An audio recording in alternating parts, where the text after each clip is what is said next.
여러분 안녕하세요. 1월 7일 화요일 AM 리포트 라이브 시간입니다. 저는 블록미디어의 이현지고요. 저는 AM 성승재입니다. 승진 오랜만입니다. 네, 너무 오랜만이네요. 일단 새해 복 많이 네, 받으시고요. 복 많이 받으세요. 어디 휴가 때 어디 다녀오셨나요?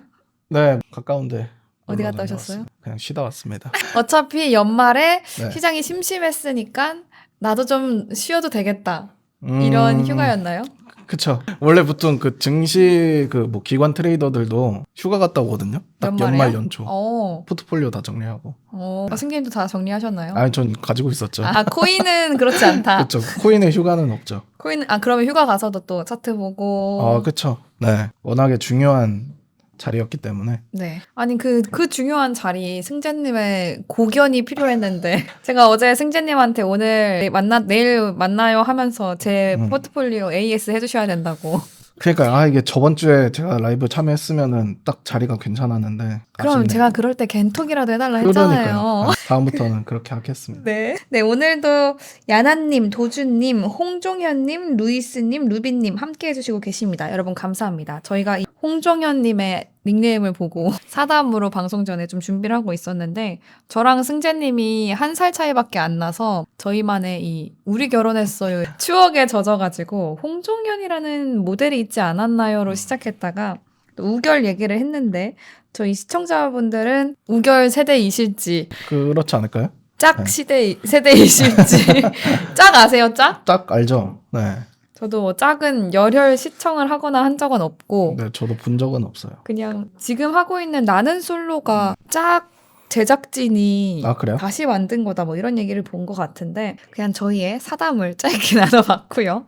약속의 화요일, 오늘은 좀 크게 상승하는 약속의 화요일이었습니다. 그래서 코인마켓캡 한번 가격부터 확인하고 시작해 보도록 하겠습니다. 네, 보시면요, 비트코인 가격이 오랜만에 10만 달러를 돌파를 해줬습니다. 24시간 기준으로 3% 넘게 상승하면서 지금은 10만 1,925달러 선에서 거래 중이네요. 한창 많이 다시 회복을 했을 때 10만 2,000달러 선까지 회복을 했었는데요. 지금은 10만 1,900달러 선에서 거래 중이고요. 이더리움도 0.56% 상승하면서 3,680달러 선에서 거래 중입니다. XRP는 24시간 기준으로 0.6% 정도 하락하면서 2.4달러고요. 솔라나는 2.28% 상승해서 217달러에서 거래 중입니다. 도지코인도 2% 넘게 상승을 했고요. 카르다노, 트론, 아발란체, 체인링크, 톤코인 전체적으로 비트코인이 강하게 상승하면서 모든 코인들이 지금 코인마켓캡 기준 파란불로 상승을 유지하고 있는 모습입니다. 오늘 이렇게 좀 비트코인이 가격 상승을 이뤄낸 거는 이 트럼프에 대한 공식 발표죠. 그런 미국 의회가 트럼프 당선인의 대선 승리를 공식 인증을 했습니다. 그러면서 비트코인 가격도 함께 오른 걸로 풀이가 되는데요. 이 미국의 연방의회가 상하원 협동회의를 열고 도널드 트럼프 당선인의 대선 승리를 공식 인증했습니다. 그러면서 이렇게 인증을 했다. 일렉션의 승리를 이런 소식이 있으면서 비트코인도 함께 강하게 반등을 한 것으로 보이고요. 어제 말씀드렸다시피 마이크로 스트래티지는 비트코인을 추가로 매입을 했습니다. 1억 100만 달러 정도를 투자해서요. 비트코인 1,070개를 매입을 했고요. 그래서 현재 마이크로 스트래티지는 44만 7,470개의 비트코인을 보유하고 있습니다. 너무 혼자 다 먹는 것 같긴 한데, 이더리움 같은 경우는요, 최근 일주일 동안 10% 넘게 상승을 하면서요, 이 반등세에 동참을 한 모습입니다. 단기 상승에 대한 기대감이 커진 상태고요. 4,000달러를 돌파할 가능성이 있다. 이런 분석이 나왔습니다. 그 분석의 근거는 테이커 매수 매도 비율이 뒷받침해주고 있는데요. 테이커 매수 매도 비율은 디지털 자산 시장의 투자 심리를 좀 파악하는 지표고요. 비율이 1 이상이면 매수의 우세, 1 미만이면 매도세가 강하다는 뜻인데, 현재 시장에서는 매수 주문이 크게 증가하면서 단기 가격 상승에 대한 기대감이 커지고 있습니다. 4,000달러의 저항선을 돌파하려면은 이 테이커 매수 매도 비율이 1 이상으로 좀 지속 상승해야 되는 느낌이고요. 차트상은 어떤지 조금 이따가 확인해 보도록 하겠습니다. 리플의 다음 목표는 5달러가 제시가 되고 있습니다.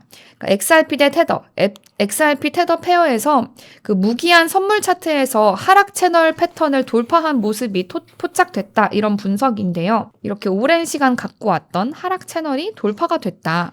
그래서 강세 모멘텀의 주요 신호다. 이런 해석이 되고도 있고요. 또 파라볼릭 SR 지표가 가격 캔들 아래에 위치해서 상승 압력을 강화하고 있습니다.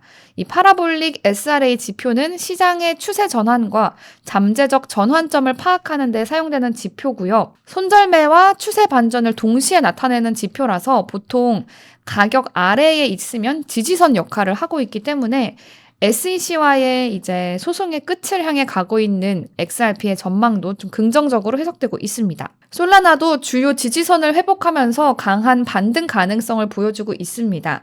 사실 솔라나는 저희가 차트를 봤을 때도 좀 다시 하락 채널 네. 진입한 모습이었었는데 그 추세를 완전히 벗어나지는 못했지만요.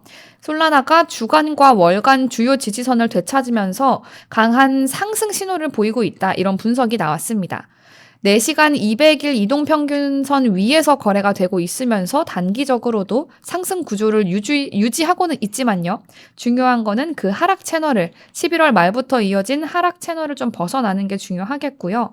그래서 230달러를 돌파하고 그 가격대를 좀 지지선으로 확립한다면 또 빠르고 강력한 랠리가 시작될 가능성이 높다. 최고가 경신 가능성이 있다. 이런 분석입니다. 그렇다면 승재님의 차트는 어떨지 먼저 비트코인부터 보고 시작해보도록 하겠습니다.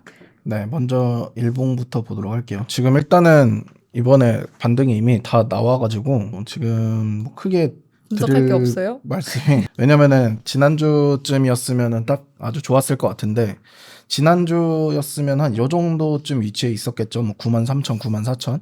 그러면은 사실 지지선이 98,800달러였기 때문에 이게 손익비가 나쁘지 않은 자리가 되거든요. 근데 이제 지금 같은 경우는 이미 여기에서의 전략이 어느 정도 컨펌이 된 상황이니까 지금은 사실 이 밑에서 만약에 매수를 내가 좀 단기 매수를 받았다라고 하시는 분들은 뭐 당연히 지금 이제 좀 홀딩을 좀 해보는 전략을 해볼 수도 있는 거고 아니면은 이제 지금 자리가 어떻게 보면은 단기 전략에 대해서는 부분 익절 자리 그러니까 일부는 좀 청산은 해야 되는 자리, 단기적으로 그런 자리에 있기 때문에 나는 좀 지금 현재 포지션 자체가 단기 포지션이다라고 하시면 지금 자리가 뭐 한 30에서 50% 정도는 익절을 해도 괜찮은 자리다. 저는 그렇게 말씀을 드리고 싶고 그 외에 나는 단기 이상의 포지션이다. 뭐 중장기든 뭐든 그러신 분들은 지금 뭐 그냥 홀딩을 하셔도 좋죠. 왜냐면은 98,800달러를 지켜줬기 때문에 사실 반등이 이렇게 강하고 빠르게 나왔었던 거고 그리고 지금 일봉 이평선 위로 다시 안착을 하면서 일봉 이 30일선이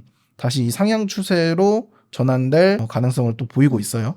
또 그렇게 되면은 하락이 나와도 30일선을 이탈하지 않고 지지를 계속 지속적으로 받게 되면은 점진적으로 상승하면서 다시 이제 이 고점 테스트가 나오겠죠. 그러니까 그런 관점으로 좀 홀딩을 하시라는 거고 이제 단기 포지션은 지금 자리가 뭐 단기 저항 자리이기는 하다. 저항이 나올 수 있으니 단기적으로 네. 좀 부분 익절은 필요가 있으신 분들은 해도 괜찮은 네, 단기 자리다. 포지션은 지금이 한 30에서 50% 익절 자리는 맞아요. 저도 개인적으로 그렇게 하고 있고 그리고 만약에 이 일봉 30일선을 다시 하회하는 그런 움직임이 나온다. 만약에 여기서 만약에 이렇게 내리잖아요. 그렇게 되면은 조금 이제 힘들어져요. 그러니까 일봉 30일선을 다시 하회하는 그런 하락이 나오게 되면은 이때는 98,800달러 기준으로 해서 우리가 뭐 좀 공격적으로 매수를 받아보는 게 아니라 조금 관망을 해야 되는 필요성이 있습니다. 왜냐면은 다시 추세가 전환될 때까지 왜냐면은 이미 수차례 지지를 좀 많이 받았거든요, 꽤. 98,800달러 선에서 말씀이시죠? 그렇죠. 여기서 지지를 수차례 받았기 때문에 이번에도 지지를 받았던 거고 대신에 이제 뭐가 있냐면은 요번에 최근에 계속해서 저점을 그래도 조금씩은 이제 높이면서 지지를 받았었는데 이번에 지지를 받았을 때는 이 최근에 이 직전 저점을 좀 더 깼죠. 하회하면서 지지를 받았어요.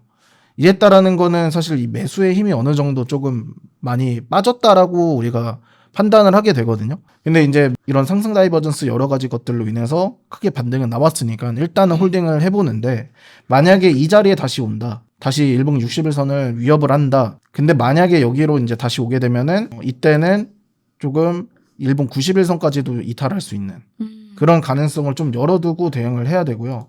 그래서 이거는 완전히 좀 이제 워스트 시나리오고, 지금 일단 단기적으로는 일부 포지션은 계속해서 홀딩을 해볼 만은 하다. 한번 시도는. 사실 지난주까지만 해도 CME 갭을 채우러 뭐 8만 네. 달러대까지 하락할 수도 있다라는 네. 전망들이 우세했거든요. 네, 사실 98,000달러를 이탈했으면 충분히 갔을 수 있어요. 그렇기 때문에 98,000달러가 중요했던 거고, 98,000달러를 지지받으면서 지금 일봉 60일선이 올라왔잖아요. 그렇기 때문에 일봉 60일선이 결국 이제 강한 지지가 되면서 반등을 이제 또 만들어주고 있는 거고, 지금. 근데 여기서 다시 내려간다는 거는 이제는 일봉 60일선이 이전과 같이 강한 지지 역할을 할 수 있을지는 모르겠어요. 그나마 이제 일본 91선에서 기대를 해야 되는 거라서. 근데 여기서 이만큼 오르고 나서 다시 내린다는 거는 이게 피보나치 비율상으로 봤을 때도 그냥 기술적 반등 수준 정도거든요. 그러면은 보통 일반적으로 주가가 이제 하락 추세로 전환이 되거나 조정 추세로 전환이 될 때 먼저 크게 하락을 하고 기술적 반등 준 다음에 그 다음에 하락 추세를 이렇게 보통 이어갑니다. 그래서 103,000달러가 돌파가 중요한 거예요. 103,000달러 일봉 마감 기준으로 돌파가 이제 반드시 나와줘야 되는 거라서, 그래야 이런 저항 매물대들 있잖아요. 이런 게 다 깨지는 거예요. 그래서 뭐 정리를 하자면 일단 단기적으로는 어쨌거나 일봉 장대 양봉도 나와줬고 했으니까 일봉 30일선을 다시 하회하기 전까지는 매수가 유리하다. 지금 일단은. 근데 만약에 일봉 30일선을 다시 하회하게 되면은 그때는 매수는 좀 많이 보수적으로 판단을 하셔야 될 것 같다. 일단은 저 일봉 30일선 가격대가 어느 정도 되죠? 지금 현재는 97,200달러 정도까지 올라왔네요. 네. 97,000달러가 깨지지 않는 이상은 좀 그냥 긍정적으로 네, 일단 긍정적으로 지켜보고 좀 가도 괜찮겠고. 끌고 가봐야죠. 네. 왜냐하면 저는 저희가 12월 한 마지막 2주 정도인가요? 네. 가격이 계속해서 애매하게 빠지고 있었잖아요. 그래서 뭔가 진짜 CME 갭 채우러 내려가려나? 그쵸. 그럼 그때까지 기다리고 추매해야 되나? 이러고 저도 있었는데. 개인적으로는 이번에 98,000달러 충분히 깨질 수도 있었겠다라는 생각을 했거든요. 그러니까 어차피 이 차트 분석이라는 게, 차트 분석과 이제 트레이딩을 하는 게 사실 우리가 막 어떻게 갈 것이다라고 확신을 두고 우리가 투자를 하는 게 아니라, 그쵸. 그냥 이거는 그냥 참고 용도고, 어쨌거나 우리가 트레이딩 하면서는 계속해서 대응을 해야 되거든요. 딱 벌어지는 상황에 맞게 계속해서 관점을 업데이트 해가면서 대응을 해야 되기 때문에, 그러니까 지금 같은 상황에서도 이미 우리가 손익비 좋은 자리는 방송상으로는 놓쳤으니까 지금은 이제 또 대응을 해야 되는 거죠. 일봉 30일선으로 그냥 일단 대응해보고 하회하면은 다시 또 빠르게 끊어내고, 그러면은 이제 추가 하락이 나왔을 때 우리가 지금보다는 조금 더 좋은 자리에서 다시 매수 전략을 취할 수 있는 그런 기회비용이 또 생기는 거니까 그렇게 이제 대응하시면 될 것 같습니다. 일단은 어쨌든 12월 말에 좀 유지하던 그 하락세는 어느 정도 다시 오늘 돌파를 해내면서 다시 좀 괜찮은, 좀 아직은 끌고 좀 긍정적으로 지켜보면서 끌고 가도 되는 위치까지 올라왔고요. 여기서 13,000달러대가 돌파가 되느냐, 그리고 97,000달러대가 깨지지 않느냐, 거기가 좀 중요한 자리가 될 네. 것 같습니다.